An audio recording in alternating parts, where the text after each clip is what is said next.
universal, ang wikang Tagalog tulad din sa Latin, sa Ingles, Kastila at salitang Hapon. Kaya nga, dapat nating mahalin at gamitin ang wikang talagang atin, ang wikang Pilipino.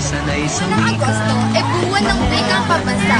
Dito, sa mata sa paaralan ng Domingo YouTube, pinagdiriwang natin ito taon-taon.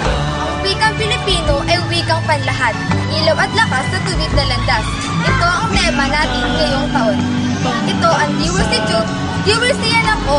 Tara, silipin natin ang aming pagdiriwang ng buwan ng wikang pambansa. Bayang kong sinilangan, hangad kong lagi ang kalayaan. Sigap Jose Rizal, nooy nagwika, siya ay nagpangaral sa ating bansa. Ang hindi raw magmahal, ito'y marikit o napagkasakit, himig ng pag-ibig, aking inawin. Ako'y para sa'yo,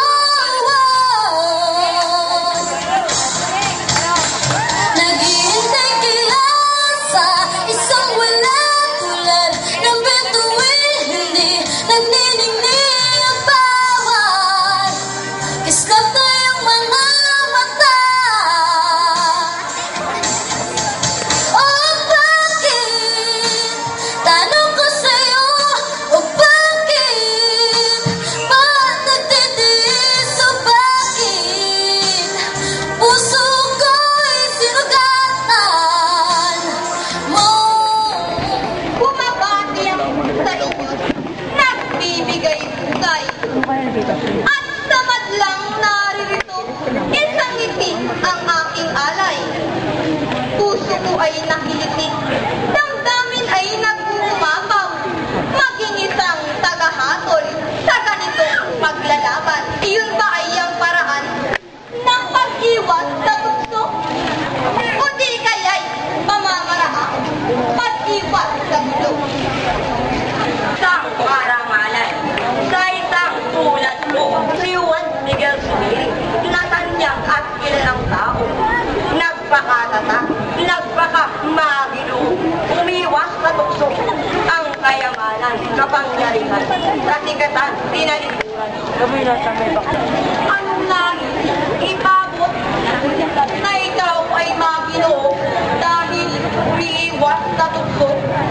Baka nakalimutan mo na ang isang maginoo ay iyong may malawak na pasensya pagkat ayaw sa gulo. Ko'y mahinaon, sabi ko'y ayaw ko ng gulo. Sa baksang pinagtatalunan, Maginoo ay sino nga ba? Akong umiiwas sa gulo, sa akin kayo ay pumanik na. Ang mga lalaking tulad ko ay napakasarap kasama. Mga babae di matatakot, pagkat sa akin ay ligtas sila.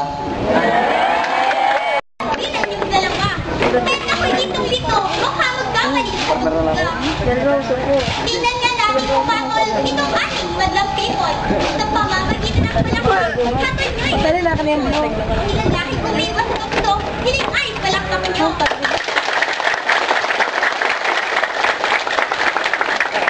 Lalaki kumiwas sa gulong, palakpak din ang hiling ko.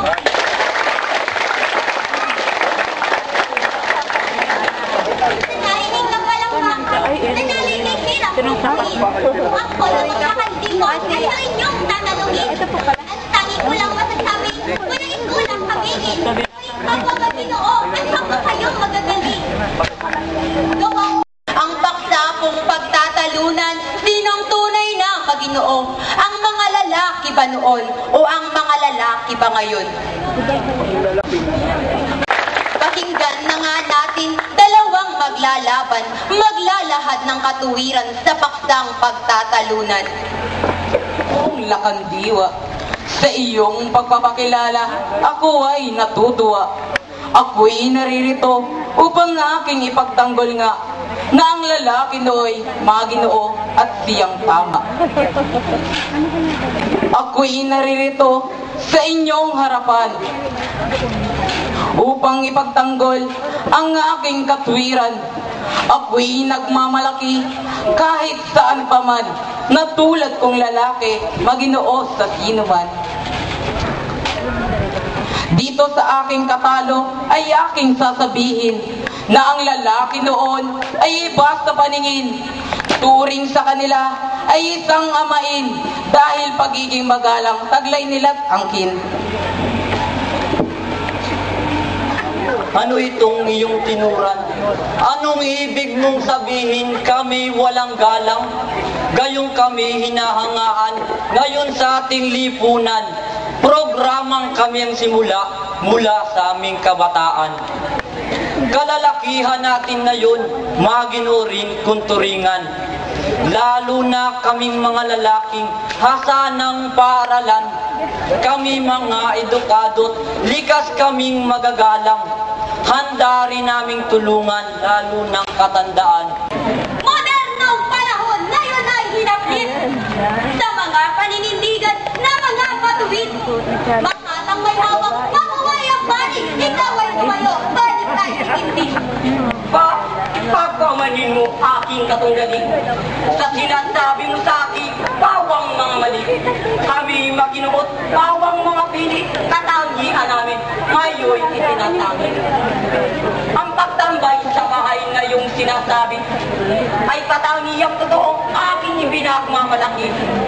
Sapagkat ang tinatambayang kumay, aking mga iwi, ito'y aking mga anak na pinakatatangi. Hindi lamang naman edukasyon ang batayan sa pagiging Maginoo. Ito'y makikita sa pagkilot at sa pagkatao. Sa pagkatao ngayon ng panahon moderno, maraming nagkalat at tukso, ngunit tinalikuran ko. Hindi lamang naman edukasyon din ang batayan sa pagiging Maginoo.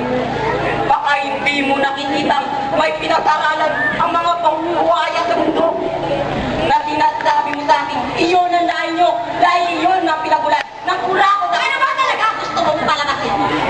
Na kayo'y Maginoo at katangian namin, hindi ako papayag sa nakitin mo. At hindi ko sa'yo, uwi ka ng pulpul mo. Hindi ko rin gusto tono ng palita mo. Para pagpaling ko'y pinagpipilitan mo ng gusto. Dito na lang yung Sa pagkakataon ito'y, hindi ka lang uwi ng tulungan. At hindi ko sa'yo, sabog pati ang balik mo. Bakit ito ang matuto ko ng nagpapakagaling? Kulang na lang ay aminin na siya ay higit. Ganyan ba talaga? Galing atin noon ng mga lalaksot. Hindi silang nangitigsikan ang ugaling ba? mauna doon. Hindi ko na po patatagalin pa. Dahil alam kong pagwiran ko'y sapat-sapat na.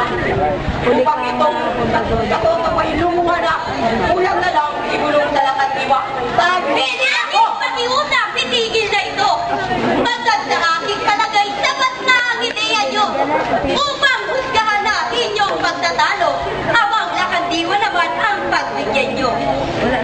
Ang inyong mga ideya ay kapwalahan totoo.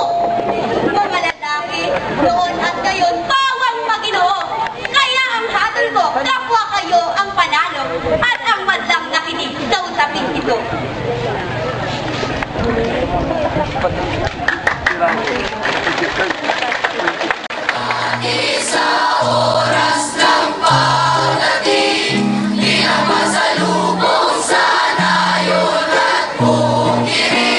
Tunay na galak ang lahat ng naritong kulang lang.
Pilipino upang pagkaisahin ang mahigit nitong libo-libong Pilipino at ipagmalaki sa buong mundo na tayo ay Pilipino, may sariling kultura, saganang likas na yaman at may sariling wika. Ako si Giselle B. Pinero at ito ang Institute Diversiyan ako. Maraming salamat po. Amoy sa mabahong isda,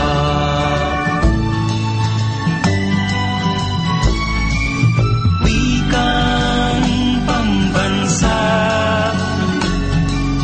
ang gamit kong salita, bayang kong sinilangan, hangad kong lagi ang kalayaan. Ako'y isang Pinoy sa puso't diwa, Pinoy na isinilang sa ating bansa.